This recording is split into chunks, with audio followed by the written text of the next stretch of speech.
Glória a Deus. Aleluia. Amém. Rose, Deus abençoe. Em nome de Jesus. Para aqueles que não me conhecem, eu sou o pastor Ariston. Versão sem barba. Diácono Eduardo, Deus abençoe, meu querido. Não estranhe eu estar sem barba, não. Vou ficar mais novo um pouquinho.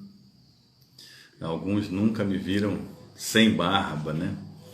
Todos acostumados a me ver com barba há muitos anos.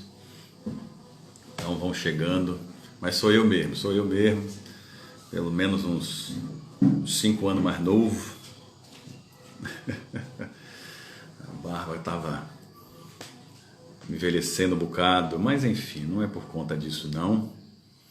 Não é por conta disso não. Eu normalmente tiro a barba a cada 6 meses. Cada 6 meses normalmente eu tirava a barba, já tinha anos que eu não tirava. E aí a pedido de Mateus principalmente, resolvi tirar a barba ontem. E estou aí de cara lisa. Diácono Eduardo já gostou aí, disse ficou ótimo, muito obrigado, meu diácono. Deus abençoe a todos grandemente, no nome de Jesus. Vamos chegando, dá um tempinho aí para o pessoal ir chegando aos poucos. E que Deus abençoe seu dia desde já, no nome de Jesus. Vamos estudar um pouquinho mais a palavra hoje. Nós vamos a 2 livros da Bíblia hoje, o livro de Êxodo, no Antigo Testamento, e o Evangelho de Cristo, segundo Marcos. E vamos caminhar nesses 2 livros, tanto em Êxodo quanto em Marcos. Em Êxodo vamos caminhar pelos capítulos 24 e 34, e em Marcos vamos ficar só no capítulo 9 do Evangelho de Marcos. E que Deus abençoe as nossas vidas grandemente, no nome de Jesus. Diaconisa Gilza, seja bem-vinda, no nome de Jesus. Vamos chegando.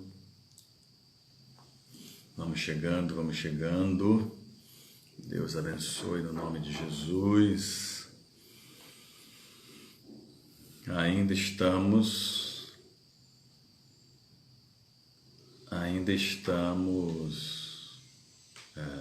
com a dúvida aí? Não, esqueci do acento de Êxodo. Tá. Não, tirando a dúvida aqui de Alexandra. Estamos ainda impedidos de fazer mais do que um culto aos domingos.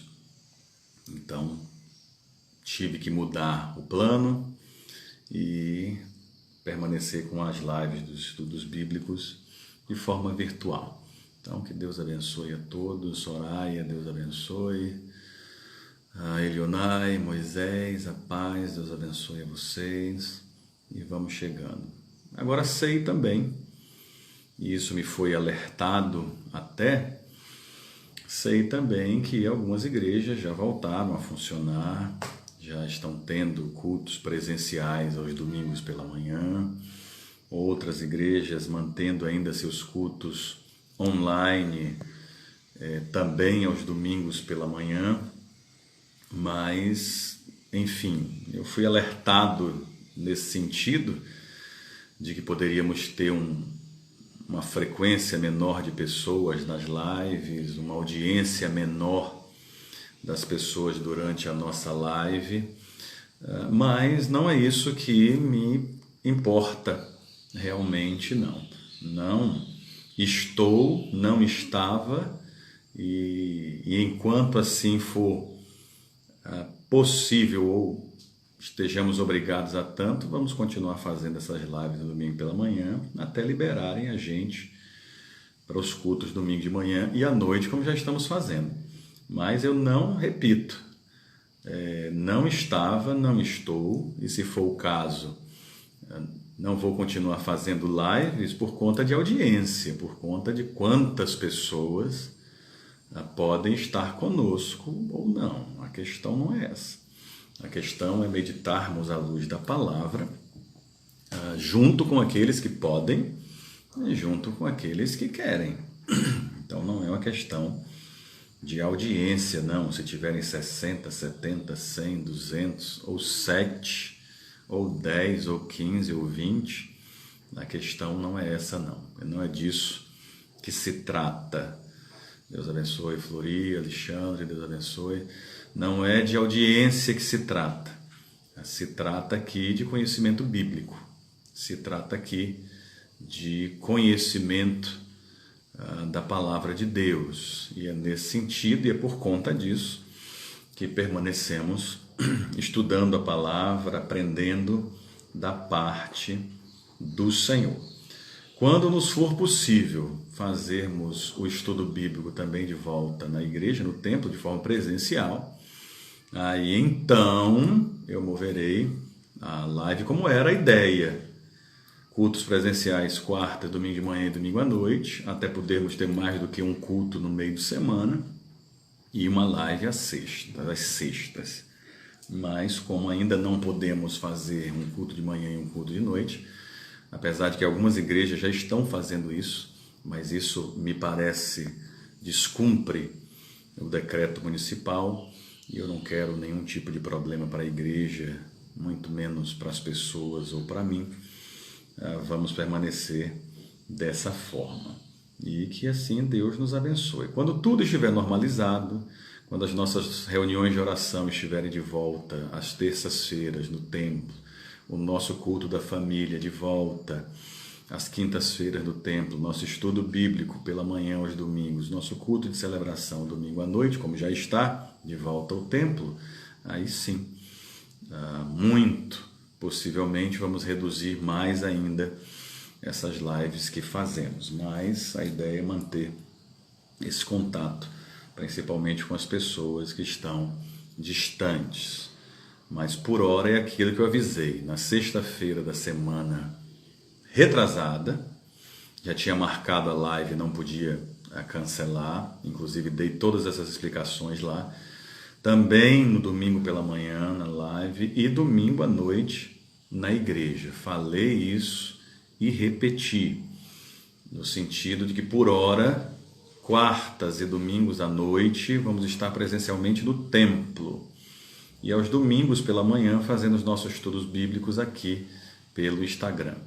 Mas ainda assim, teve gente que se confundiu, teve gente que esqueceu, teve gente que não entendeu, por mais que eu tenha repetido isso exaustivamente. Então vai mais essa última lembrança, vai mais esse aviso, e que possamos nos concentrar naquilo que de Deus vem sobre as nossas vidas. Hoje à noite, 19 horas, vamos estar começando mais um culto na igreja, lá de forma presencial, e hoje com a Santa Ceia do Senhor, celebrando mais uma Santa Ceia do Senhor no nome de Jesus. Se você estiver aqui, vá para a igreja, vá para o templo, vá para o culto. Não há perigo de você estar na igreja, ou pelo menos não maior do que estar em qualquer ambiente de trabalho, estar no banco, estar num supermercado ou coisa parecida.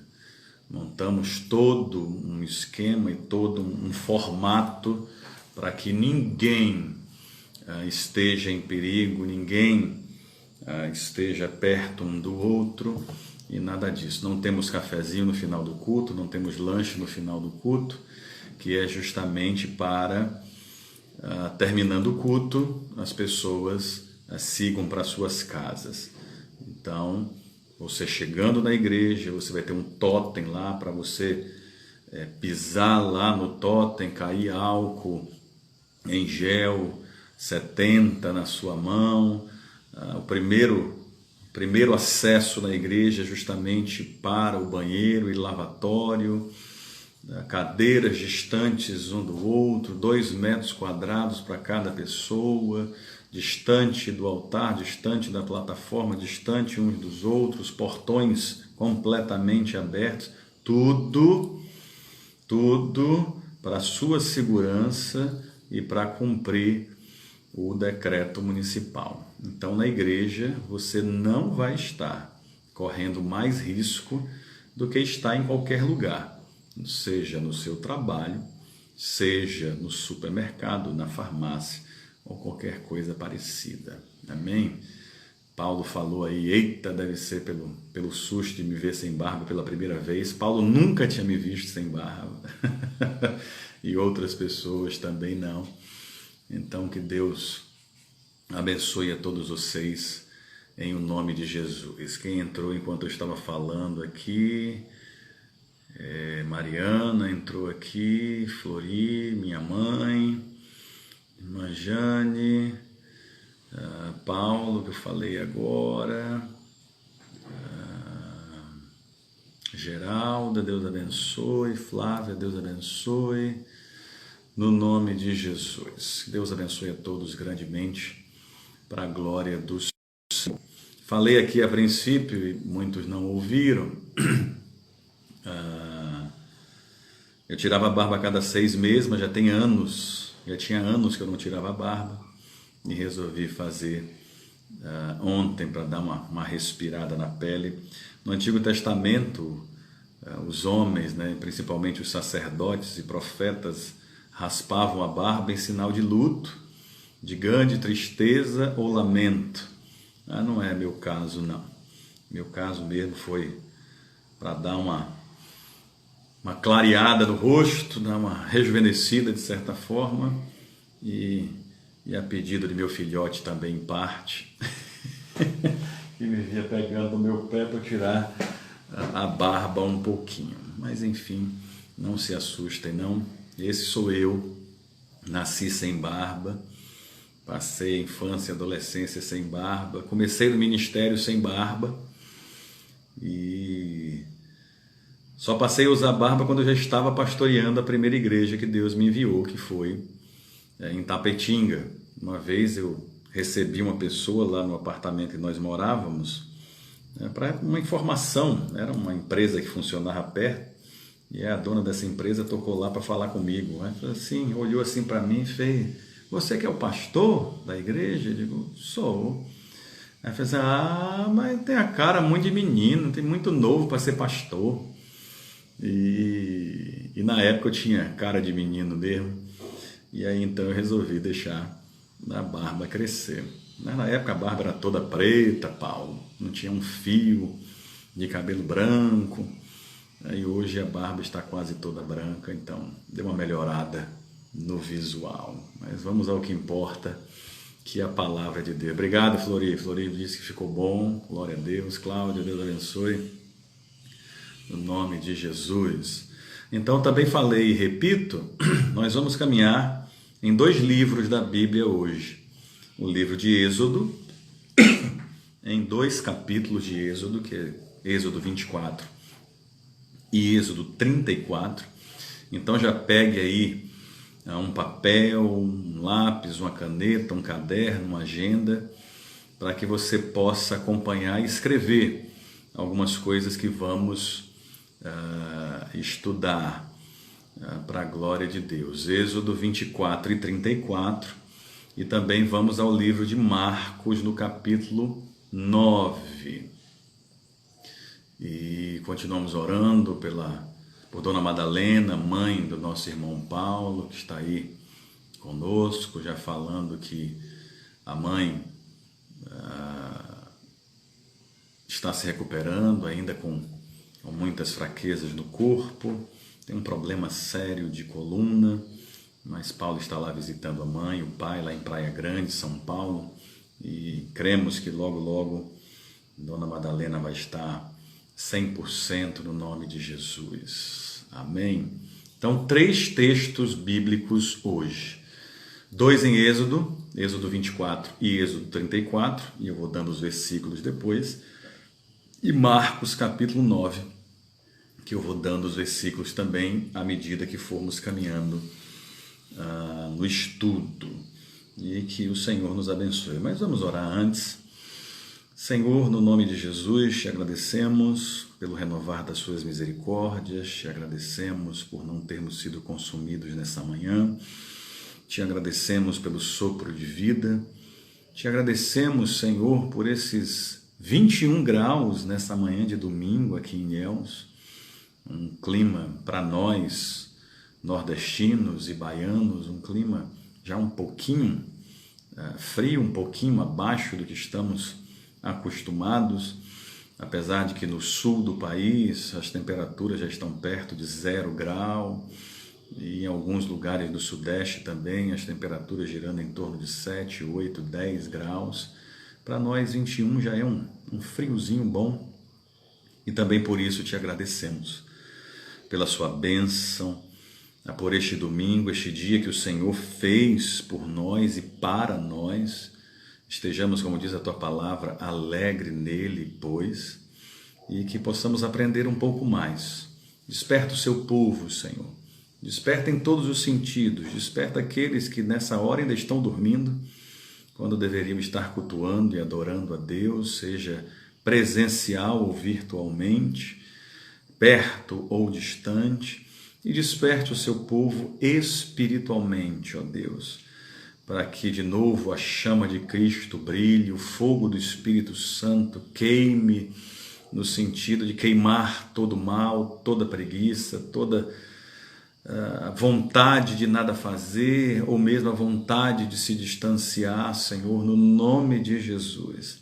Repreenda todo mal que possa existir na vida do seu povo, porque esse período de isolamento social, de pandemia, levou sim as pessoas a uma grande preguiça física, mental e espiritual, a uma grande apatia também física, mental e espiritual, a uma fraqueza emocional enorme. E sei que homens como eu, pastores como eu, homens e mulheres de Deus em todo o planeta, e talvez até pelas nossas próprias características culturais, particularmente no Brasil, teremos muito trabalho e teremos que pedir muito ao Senhor para que de novo desperte o seu povo, desperte da apatia, desperte do desespero, desperte do distanciamento, desperte, Senhor, da pasmaceira, como normalmente falamos aqui, que muitos se entregaram para a glória do teu nome, o nome de Jesus. Quanto a nós que estamos aqui, aqueles que já chegaram, Senhor, aqueles que talvez se unam a nós nessa manhã, nesse estudo, que a tua bênção esteja sobre as nossas vidas. Quero te pedir mais uma vez oração por Dona Madalena, mãe de Paulo, nosso irmão, lá em Praia Grande, São Paulo, que ela seja tocada pelo Senhor, restaurada pelo Senhor, abençoada pelo Senhor, no nome de Jesus. Repreenda também toda enfermidade do corpo, da mente, da alma, para a glória do teu nome. Te peço também por Isaíra, Senhor. Isaíra hoje pela manhã mandou uma foto dizendo que está de plantão no hospital, que ela trabalha, pedindo oração pelo hospital, Cristo Redentor, um nome mais do que sugestivo, e os funcionários da Fundação José Silveira, que é a instituição que administra aquele hospital na querida cidade de Tapetinga, Senhor. Então abençoe Isaíra, Marcelo, suas filhas, Marcos, seu genro.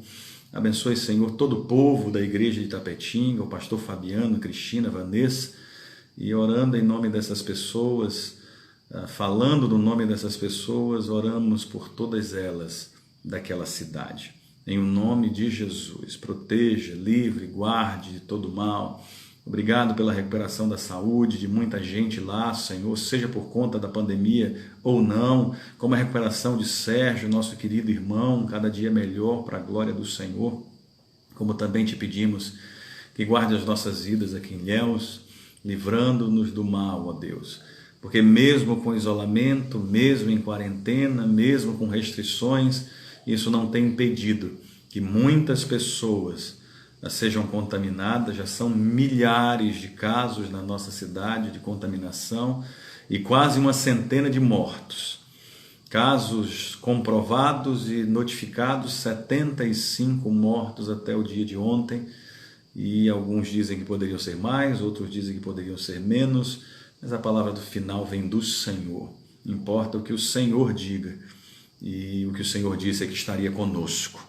Então nós cremos e nós confiamos. Agora pela manhã estamos aqui estudando virtualmente, à distância, cada um na sua casa, nós na nossa, mas à noite estaremos na igreja cultuando o nome do Senhor, adorando o Senhor, celebrando mais uma Santa Ceia, a nossa segunda Santa Ceia desde que retornamos, Senhor, do impedimento de estarmos no templo. Estamos liberados para cultuar o Senhor no templo, ainda que uma vez no meio de semana e uma vez no final de semana, e vamos fazer. Com 2 ou 3 ou 10 ou 20 ou 30 ou 50 pessoas dentro ou pessoas fora do templo, vamos adorar o Senhor no nome de Jesus, para a glória do teu santo, maravilhoso e poderoso nome. É assim que cremos, é assim que oramos, e que o Senhor esteja conosco em todos os dias até a consumação dos tempos, como o Senhor mesmo disse e fez questão de deixar registrado na sua palavra. Seja sobre nós, hoje e sempre, no nome de Jesus. Amém. E glória a Deus. Deus seja louvado no nome de Jesus. Então, 3 textos para hoje: Êxodo 24 e 34 e Marcos 9. E eu vou passando os versículos para vocês à medida que formos caminhando no texto. Amém? Então abra já aí sua Bíblia em Êxodo 24 e vamos caminhar em algumas coisas interessantes da palavra do Senhor. Paulo já estava aqui com a gente. Maciel, Deus abençoe, perdão. A Rose, Deus abençoe, minha querida Jardane. Aline, Deus abençoe. Rosângela Leite, ontem foi aniversário de Aline, foi aniversário de Diana também. Deus abençoe a elas no nome de Jesus. Hoje é aniversário de nossa irmã Carla, e que a bênção de Deus também esteja sobre a vida de Carla no nome de Jesus. Dá os parabéns a ela diretamente após o término do nosso estudo aqui. Ok? Abriram aí Êxodo 24? Espero que sim. E vamos adiante. A Bíblia é cheia de situações bem interessantes. Algumas situações são até fascinantes, né, por assim dizer, e coisas que surgem mediante estudo, mediante meditação, caminhada à luz da palavra.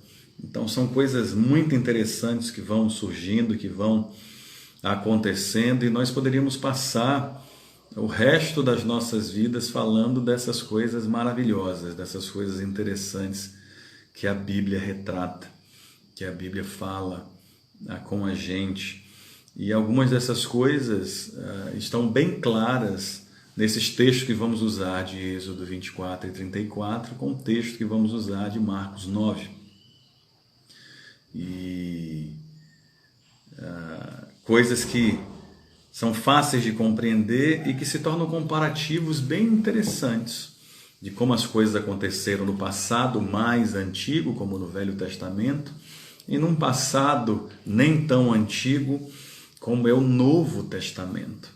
Então, eu quero fazer a princípio 2 comparativos, ou um comparativo entre 2 situações que nós encontramos no Antigo e no Novo Testamento, dessas coisas interessantes, dessas coisas fascinantes e que ensinam uma grande lição para a gente. Então, deixa eu mostrar esses 2 comparativos que são provas dessas coisas que se assemelham, dessas coisas que nos ensinam, dessas coisas que nos levam a entender algo maior e algo mais interessante ainda da palavra de Deus.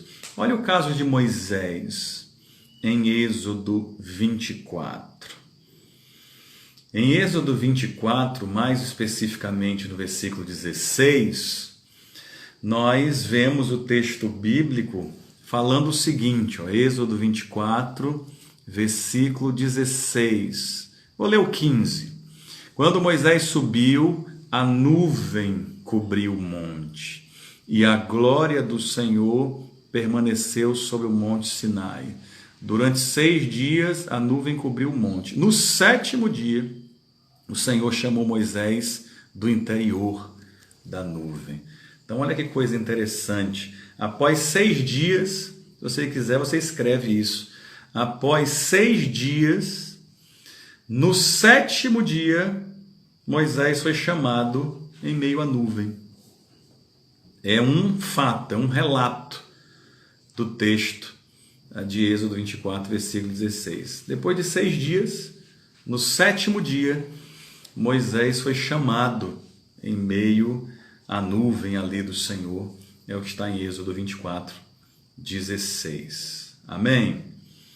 Em Êxodo 24 ainda, só que no versículo 1, Êxodo 24, versículo 1, o texto bíblico diz: depois Deus disse a Moisés: subam o monte para encontrar-se com o Senhor, você e Arão, Nadab e Abiú, e 70 autoridades de Israel adorem à distância. Então Moisés sobe ao monte, acompanhado de 3 pessoas. Moisés subiu ao monte, o segundo detalhe aí de Êxodo 24, escreve aí também, Êxodo 24, versículo 1, Moisés subiu ao monte, acompanhado de 3 pessoas, Arão, Nadab e Abiú. Eram os 3 que subiram com Moisés. Então Deus dá ordem que Moisés suba ao monte e com ele subam Arão, Nadab e Abiú. Amém? Anotaram aí? Primeira coisa que eu falei, após 6 dias, no 7º dia, Moisés foi chamado em meio à nuvem. Êxodo 24, 16. A segunda coisa aqui que observei e estou trazendo para vocês, Moisés sobe ao monte, acompanhado por ordem do Senhor, de 3 pessoas, Arão, Nadab e Abiú. Uma terceira coisa que encontramos em Êxodo, mas agora não em Êxodo 24, mas sim em Êxodo 34, no versículo 29 e também no versículo 30. Em Êxodo 34, 29 e 30, nós vemos o relato de que o rosto de Moisés resplandeceu. Então vá lá, Êxodo 34, versículo 29. Êxodo 34, versículo 29. Ao descer do monte Sinai, com as 2 tábuas da aliança nas mãos, Moisés não sabia o que o seu rosto resplandecia por ter conversado com o Senhor. Quando Arão e todos os israelitas viram Moisés com o rosto resplandecente, tiveram medo de aproximar-se dele. Então, em Êxodo 34, 29 e 30, vemos que o rosto de Moisés resplandeceu. E ainda em Êxodo 34, 30, algo que já li aqui e vou repetir, o povo teve medo. O povo ficou amedrontado, o povo ficou com medo, justamente por ver o resplandecer da glória de Deus no rosto de Moisés. Está no versículo 30, quando Arão e todos os israelitas viram Moisés com o rosto resplandecente, tiveram medo de aproximar-se dele. Então, são muitas coisas aqui que poderiam ser pegos para usar como exemplo desse comparativo, dessas situações, dessas coisas fascinantes que a Bíblia traz para a gente. O primeiro aqui que eu abordei foi que após 6 dias, no 7º, Moisés é chamado em meio à nuvem, Êxodo 24, 16. Segunda questão que eu abordei é que Moisés sobe ao monte Sinai, acompanhado por 3 pessoas, Arão, Nadab e Abiú. O terceiro ponto aqui observado é que o rosto de Moisés, quando ele desce do monte, lá em Êxodo 34, versículo 29 e 30, seu rosto resplandecia.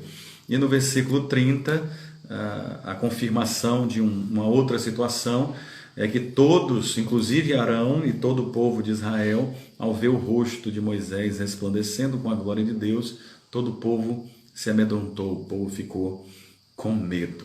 4 detalhes, 4 fatos, 4 narrativas do livro de Êxodo. Isso com Moisés. Amém? Agora vamos a Cristo. E aí vamos ter que pular para Marcos capítulo 9. Esses 4 pontos que eu falei aí dizem respeito a Deus e Moisés. E agora eu vou abordar 4 questões relativas a Cristo no livro de Marcos, no capítulo 9. Adiante aí, a sua Bíblia saia do Antigo e vai para o Novo Testamento. E olha o que está em Marcos 9, versículo 2. Em Marcos 9, versículo 2, o texto bíblico diz: 6 dias depois, Jesus tomou consigo Pedro, Tiago e João e os levou a um alto monte, onde ficaram a sós. Ali foi transfigurado diante deles. O versículo 7 diz: a seguir apareceu uma nuvem e os envolveu, e dela saiu uma voz que disse: este é meu filho amado, ouçam-no. Então, depois de 6 dias, no 7º dia, Jesus foi chamado também em meio à nuvem. Então, repita aí aquilo que você notou e anotou em relação a Moisés, também serve isto. Após 6 dias, no 7º dia, foi chamado em meio à nuvem. Isso está em Marcos 9, versículos 2 e versículo 7. Da mesma forma que foi com Moisés, foi também com Jesus. Olhe de novo aí Marcos 2. Jesus subiu o monte com quem? O texto bíblico diz que Jesus tomou consigo Pedro, Tiago e João e os levou a um alto monte. Então, Moisés tinha sido acompanhado por Arão, Nadab e Abiú. Cristo subiu ao monte, acompanhado também por 3 pessoas: Pedro, Tiago e João. Então, o que aconteceu com Moisés depois de 6 dias, no 7º chamado em meia nuvem, também aconteceu com Jesus. O que aconteceu com Moisés subindo ao monte, acompanhado de 3 pessoas, Arão, Nadab e Abiú, também aconteceu com Jesus, subindo ao monte, levando consigo, sendo acompanhado por 3 pessoas, Pedro, Tiago e João. É o que está em Marcos capítulo 2. Em Marcos capítulo 3, nós temos o relato bíblico de que as roupas de Jesus, as vestes de Jesus, olha aí o versículo 3 de Marcos 9, suas roupas se tornaram brancas, de um branco resplandecente, como nenhum lavandeiro do mundo seria capaz de branqueá-los. Então, no caso de Moisés, lá em Êxodo 34, o rosto de Moisés resplandecia. Aqui, em Marcos 9, versículo 3, as vestes de Jesus resplandeceram. Moisés, apenas o seu rosto. Em Cristo, toda a sua veste, toda a sua roupa resplandecia. Então, da mesma maneira, ou de forma muito semelhante, como aconteceu com Moisés, algo em Moisés resplandeceu, em Cristo também algo resplandeceu, no caso, as suas vestes. E o 4º ponto, está lá no versículo 6 do capítulo 9 de Marcos. O versículo 6 diz: ele não sabia o que dizer, pois estavam apavorados. O versículo 5, Pedro diz a Jesus: mestre, é bom estarmos aqui, façamos 3 tendas, uma para ti, uma para Moisés e outra para Elias.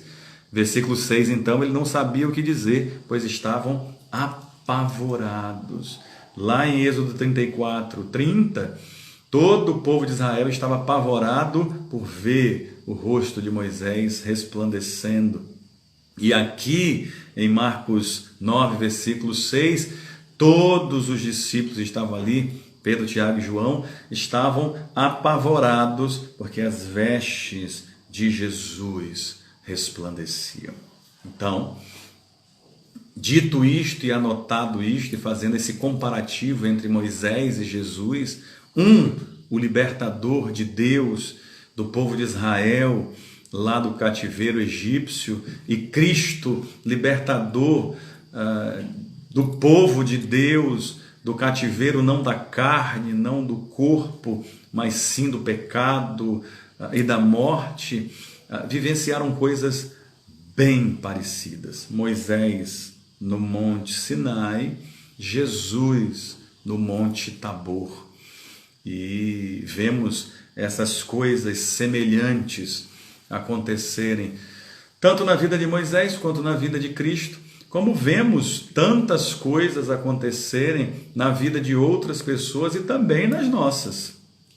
Então esse tipo de coisa, muitas coisas, muitas situações na sua vida, na minha vida, nas nossas vidas, podem se repetir em outros tempos. Seja de forma semelhante, seja de forma bem parecida, algumas até de forma igual, mas o que importa realmente é estarmos, em todos os casos, na presença de Deus. Moisés subiu a um monte, que foi o Monte Sinai. Depois de 6 dias, ao 7º, chamado em meio a uma nuvem. Subiu acompanhado de 3 pessoas, Arão, Nadab e Abiú. Ao voltar, seu rosto resplandecia lá no capítulo 34. E diante desse resplendor da glória de Deus, o povo ficou amedrontado e assustado. Jesus sobe ao monte, o Monte Tabor. Depois de 6 dias, no 7º é chamado, ouve-se uma voz chamando e se referindo a Cristo em meio àquela nuvem de glória. Subiu acompanhado também de 3 pessoas, no caso Pedro, Tiago e João. Suas vestes resplandeciam e isso apavorou aqueles discípulos que estavam com ele, a ponto de Pedro não saber nem o que dizer. Então, na vida de Moisés e na vida de Cristo, essas situações e outras se assemelharam.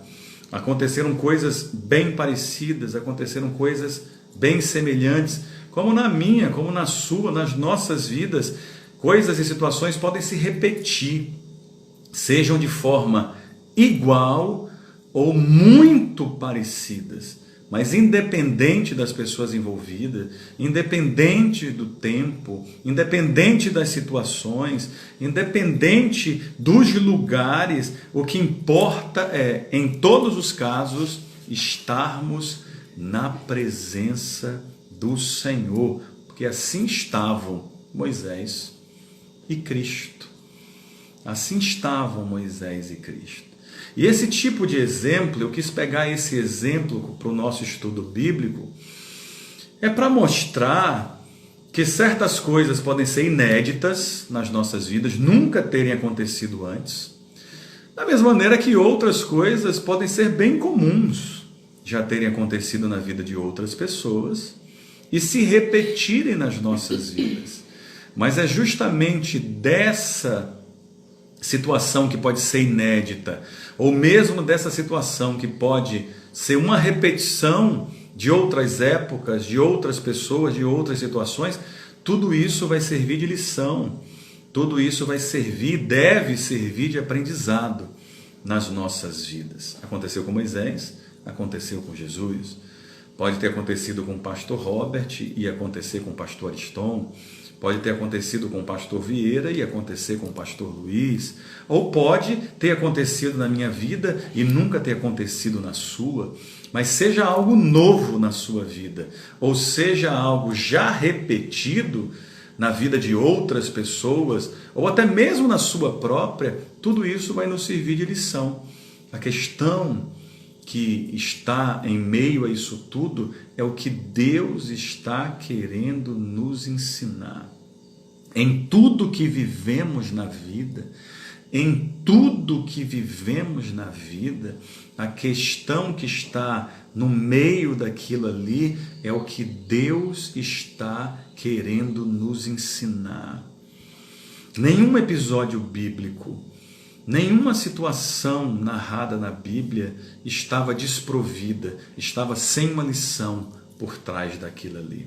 Então, em tudo que acontece nas nossas vidas, o que nós precisamos entender é o que Deus está querendo nos ensinar. O que é que Deus estava querendo ensinar quando, ao 7º dia, chamou Moisés em meio à nuvem? O que é que Deus estava querendo dizer quando, ao 7º dia, chamou Jesus em meio à nuvem? O que é que Deus estava querendo dizer ao chamar a Moisés ao alto do monte e dizer que era para levar Arão, Nadab e Abiú? O que é que Deus estava querendo dizer, ensinar a dirigir Cristo, também Deus, ao alto do monte, levando consigo Pedro, Tiago e João? O que é que Deus estava querendo ensinar ao fazer o rosto de Moisés resplandecer? O que é que Deus estava querendo ensinar ao fazer com que as vestes de Cristo fossem vistas em todo resplendor por aqueles seus discípulos? O que é que Deus estava querendo ensinar ao permitir que o medo tomasse conta de Arão e de todos os israelitas lá em Êxodo? E o que é que Deus estava querendo ensinar ao permitir que esse pavor, que esse medo tomasse os corações de Pedro, Tiago e João com Cristo lá em Marcos 9? Em tudo na vida e nas narrativas bíblicas há uma lição a ser ensinado, há um aprendizado a ser adquirido pelas nossas mentes e os nossos corações, e nós precisamos aprender a identificar isso. Nós precisamos descobrir o que é que Deus está querendo nos mostrar. Nós temos que, como disse Flori aí, ficar atentos aos detalhes de Deus. E eu trouxe aqui um detalhe fantástico, um comparativo maravilhoso da palavra, muito semelhante ao que aconteceu com Moisés, muito semelhante ao que aconteceu com Cristo, muito semelhante ao que Nadab, Arão e Abiú viram, muito semelhante ao que Pedro, Tiago e João vivenciaram, muito semelhante ao resplendor de Deus na vida de Moisés, muito semelhante ao resplendor de Deus na vida de Cristo. Idêntico, talvez e provavelmente, o pavor dos israelitas e o pavor de Pedro, Tiago e João. E quando essas coisas se repetem, ou mesmo quando elas são novas, e mesmo se repetindo, não exatamente igual, mas de forma semelhante, que lição tiramos em meio a esses acontecimentos? Vamos trazer para a nossa realidade. Não é a primeira crise econômica que nós vivemos. Já vivemos tantas outras. Aqueles que têm menos de 30 anos de idade não sabem o que é hiperinflação.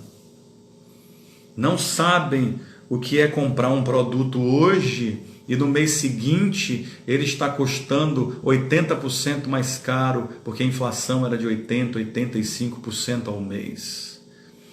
Aqueles que nasceram de 94 para cá, ou seja, já nasceram dentro do famoso plano real, não sabe o que é descontrole econômico, não sabe o que é hiperinflação, não sabe o que é não saber o preço das coisas, de você ir no mercado num dia e comprar com o dinheiro um quilo de arroz, um saco de feijão, e aquele seu último dia do mês, e você vai no dia seguinte, já é o primeiro do outro mês, e com o dinheiro que você tinha comprado 1 quilo de arroz, você agora só comprava meio quilo do mesmo arroz, no mesmo mercado, com a mesma moeda. Não é a primeira crise que a gente passa. Em matéria de mundo, só nesse século 21, tivemos uma grande crise em 2005, tivemos uma grande crise em 2008, tivemos uma grande crise em 2012, tivemos uma grande crise em 2015 e agora estamos tendo uma grande crise em 2020. Os fatores foram diferentes, mas todas foram grandes crises. Vivemos agora no mês de março um grande colapso nos mercados financeiros mundiais. Mas já tivemos um grande colapso financeiro aqui no Brasil em 2017.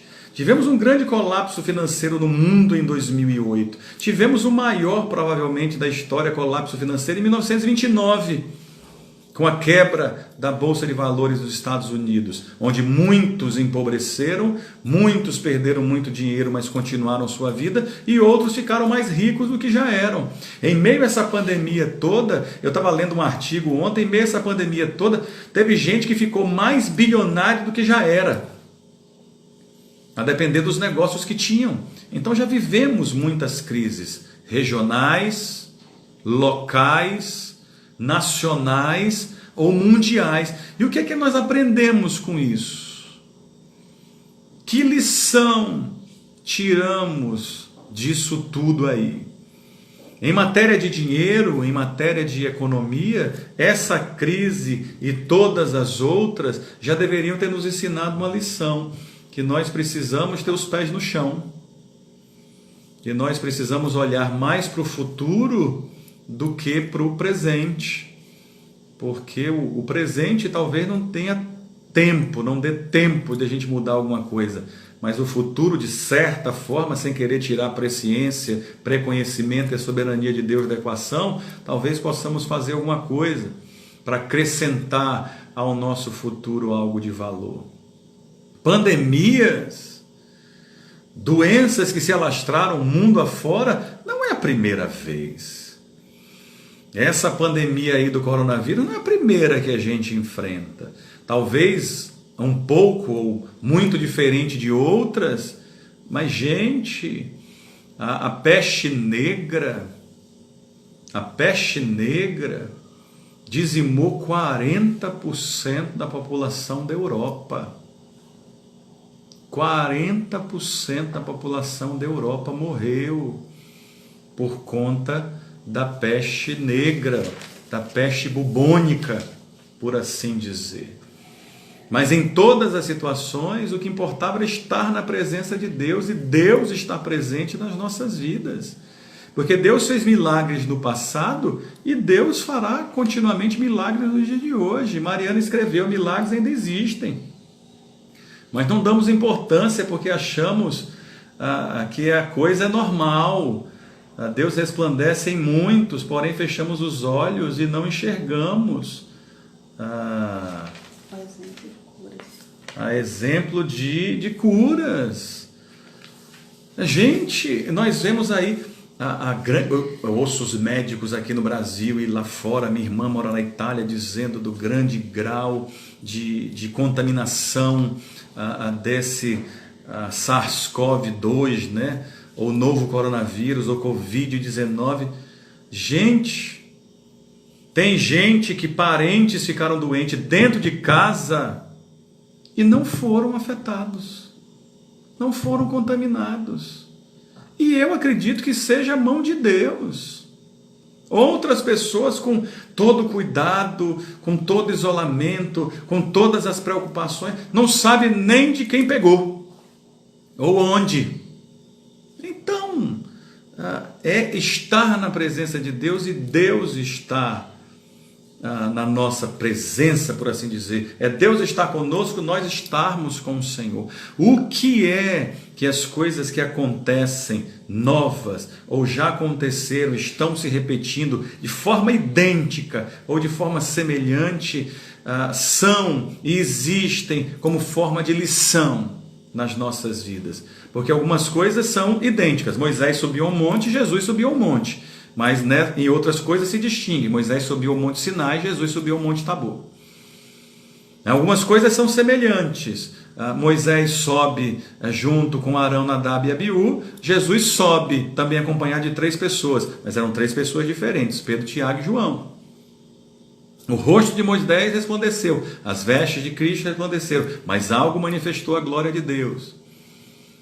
O povo de Israel no deserto teve medo. Os discípulos de Jesus na presença dele tiveram medo. Mudaram as pessoas, mudaram a época, mudaram as épocas, mas o sentimento continuou o mesmo. O que é que esse tipo de coisa nos ensina? O que as crises econômicas nos ensinam? O que as pandemias nos ensinam? O que é que a nossa vida ou falta de vida com Deus nos ensina? Porque noutra época, diante de uma pandemia dessa, ou de algo parecido, noutra época, as igrejas tinham que estar completamente abertas, porque o povo ia querer estar lá dentro para orar, para buscar de Deus a cura, para buscar de Deus os milagres, para buscar de Deus a salvação, para buscar de Deus misericórdia, para buscar de Deus o cuidado, a proteção, a bênção, os milagres. Mas hoje em dia, me perdoem se vocês não concordam comigo, mas também não tem que concordar. Hoje em dia, o lugar que as pessoas estão mais correndo é justamente da igreja. É justamente da igreja. Eu fui dar um abraço em Paulo e orar por ele no aeroporto, quando ele foi embarcar para ver a mãe lá em São Paulo, na sexta-feira, e fiquei muito feliz, alegre de poder estar lá com Paulo, com Juliana, com Liz, com a mãe de Juliana, e de orar por ele, lá dentro do aeroporto. Fechamos os olhos, botei a mão no peito de Paulo, sobre o coração de Paulo, orei por ele, alguém gostando ou não, achando bonito ou feio, não estou nem aí. O meu papel é abençoar, o meu papel é ser bênção na vida das pessoas, e na vida de Paulo não é diferente, de sua família não é diferente. Se alguém achar aquilo bonito ou feio, não estou interessado nisso, não estou preocupado com esse tipo de coisa. Mas aí eu tinha parado o carro na porta da igreja, tinha ido antes na casa da irmã Neide, e fui lá, conversei com ela muito agradecida. Pastor, eu quero pedir a Deus, já agradeci a Deus pela sua vida, eu pedi para o senhor orar, para que eu alugasse um ponto meu aqui do lado da minha casa, que estava fechado há um tempo, e eu preocupado que com essa doença aí, com essa pandemia.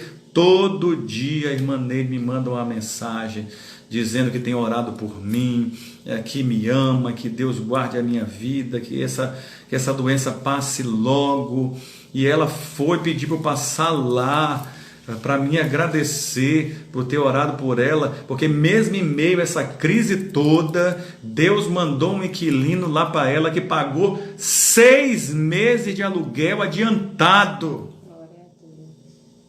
E ela foi lá para me agradecer e devolver o dízimo desse aluguel. Olha que bênção, olha que maravilha. Agora a mulher que está orando, está pedindo a Deus milagre, está sendo fiel ao Senhor. Então, pegando agora o exemplo da nossa irmã Neide, como está a nossa vida com Deus? Diante da pandemia, a gente está apavorado, a gente está orando. Diante da crise financeira, a gente está entregando o nosso coração ao desespero, ou entregando o nosso coração em oração a Deus, para que Deus faça um milagre, de arrumar um inquilino, de arrumar um emprego, de arrumar um negócio, de abrir as portas de alguma coisa. Como é que está a nossa atitude diante disso? Diante das crises, diante das doenças, diante das pandemias, diante das tragédias, como a gente se comporta diante disso? O que as lições do passado nos ensinam e o que as lições de hoje em dia estão querendo nos mostrar e talvez a gente não esteja enxergando? Essa é a grande questão que eu quero conversar com vocês hoje. Tudo que Deus fez inédito ou repetindo quase que igual ou com muita semelhança, exemplo que eu trouxe de Moisés e de Cristo, pode também acontecer nas nossas vidas. Algo novo, e repito, para alguns essa é a primeira crise financeira, para alguns essa é a primeira pandemia, para alguns esse é o primeiro momento de desespero. Mas Deus está querendo ensinar alguma coisa nisso. Para outros não é a primeira pandemia, eu já passei por algumas. A pandemia agora de coronavírus, de Covid-19, já passei pela pandemia da gripe suína, já passei pela pandemia da H1N1, e aqui no Brasil já passei pela pandemia de dengue, já passei pela pandemia de cólera, e sobrevivi. Eu me lembro que quando éramos crianças, quando surgiu aquele caso de cólera que matou um bocado de gente, foi uma situação terrível. Eu me lembro que quando a gente ia para uma fazenda que meu avô tinha, a viagem era comprida, era longa, mais de 200 quilômetros de estrada, e a gente parava sempre num bar, uma mistura de bar e mercearia e lanchonete. Era um mix de um bocado de coisa, não existia a regulamentação que tem hoje, vigilância sanitária não agia como age hoje, as normas eram diferentes do que são hoje, e nós parávamos sempre, era mais ou menos a metade da viagem, parava em Firmino Alves, essa fazenda que meu avô tinha, era no município, essa fazenda hoje pertence à minha mãe, no município chamado Itarantim, da rodoviária de Ilhéus, pegando a estrada que vai para Itabuna e seguindo em frente até o Mataburro, né, até a cancela da fazenda, 212 quilômetros, mais ou menos metade do caminho Firmino Alves. A gente entrava na cidade, não tinha um contorno por fora da cidade como é hoje, a gente tinha que passar por dentro da cidade. E do lado da delegacia tinha essa mistura de lanchonete, mercearia e bar de um amigo de meu avô. E era uma festa pra gente, era uma algazarra, que a gente parava ali, que era para tomar salada de fruta. E a gente até brincava que a salada de fruta era bem sortida. Eram 8 frutas, eram 7 bananas e um mamão. E mais aquele xarope de groselha doce que nem a abelha aguentava, mas pra gente era uma farra. E tomávamos um copo, 2 copos, 3 copos daquela salada de fruta com 7 bananas e uma mamão e o xarope de groselha, até estourar a epidemia de cólera no Brasil. E a cólera matava naquela época realmente. As pessoas ficavam desidratadas, não conseguiam se alimentar. Tudo, aqueles que conseguiam se alimentar, botavam para fora, fossem vomitando ou em diarreia. A cólera matou dezenas de milhares de pessoas, Brasil afora. Fora os casos que não foram diagnosticados. Eu estou falando de 35 anos atrás. Fora os muitos casos que não foram diagnosticados. E aí nós tivemos que parar de tomar a salada de fruta em Firmino Alves, porque nós não sabíamos qual era o padrão de higiene daquele lugar, nós não sabíamos que tipo de cuidado, quem fazia aquela salada de fruta que nós e meus primos e irmã gostávamos tanto, tivemos que parar de tomar salada de fruta. Então não é a primeira pandemia que eu passo, não é a primeira vez que eu sou privado de fazer certas coisas. Talvez tenha existido até um grande exagero quanto a essa pandemia e agora não há mais o que ser feito. Sem contar que se Deus quisesse acabar com isso, acabaria com o estalar de dedos. Se Deus quisesse acabar ou nem permitir que a SARS-CoV-2, nome e símbolo dado a essa nova doença, existisse, se Deus não quisesse, Ele deixaria ou tiraria isso da existência com o mover de suas mãos. O que é que Deus quer nos ensinar em meio a tudo isso que temos vivido? É sobre isso, tudo aquilo que outros viveram, é sobre isso, tudo aquilo que talvez vamos viver ainda, é sobre isso que eu quero conversar com vocês nessa manhã. Amém? A live vai cair, essa nossa primeira live vai cair, e eu vou já abrir uma segunda, e eu espero que todos vocês voltem e voltem logo. Temos aqui ativos, pelo que o programa me informa, 24 pessoas. De novo, não é uma questão de audiência, eu não estou preocupado se serão 24, 22, 23 ou 200. A minha questão é ensinar a palavra e dividir com vocês aquilo que o Espírito Santo colocou no meu coração. Então, a live vai cair, eu vou abrir logo outra e espero que você já volte para a gente continuar conversando, para que eu possa ouvir o que você tem para falar nesse sentido e esclarecer qualquer dúvida que você possa ter, tá certo? Já volta aí, 20 segundos, 30 segundos no